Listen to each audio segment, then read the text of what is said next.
روز پسر از مادرش میپرسد: مادر جان، من 18 ساله شوم چی به من تحفه میکنید؟ مادر با تبسم میگوید: اول 18 ساله شو. جوان دیگر اهمیت نداده مشغول کارهای خود می شود. سالها می گذشتند. روز جوان بیمار می شود و در بیمارخانه بستری می گردد. طبیبان به مادر می گویند که فرزندش مبتلای بیماری دل گردیده است. مادر این سخنها را شنیده گویا دنیا به سرش چپه گردانده می شود.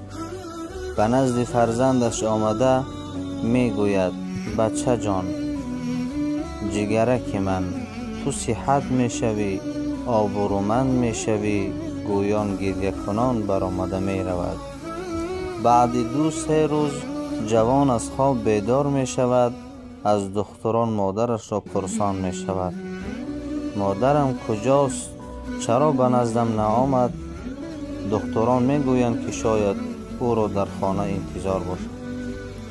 جوان به اجازه دختران به خانه اشان می رود. وقتی که وارد خانه می شود: مادر جان، من آمدم. گویان به آوازی بلند صدا می کند. همین وقت ناگهان چشمش بر روی میز می افتد که در آنجا نامه ای را می بیند. نامه ای مادر.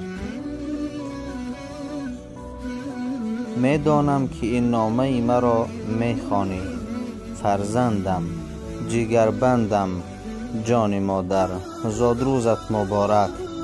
من تو را خیلی دوست می دارم.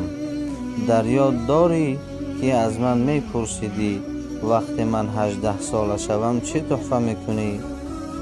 جان مادر، انا همین حیاتم را، یعنی دلم را به تو دادم، تحفه کردم. من دیگر در برت نیستم، اما یک عمر با تو. مرا از خاطر نبرار و خودت را احتیاط کن. با احترام، مادرت. الها مادران دنیا همیشه سربلند و عمر دراز بیغم بینند. همیشه دعاگوی فرزندان باشند. جهان سپاس به شما مادران.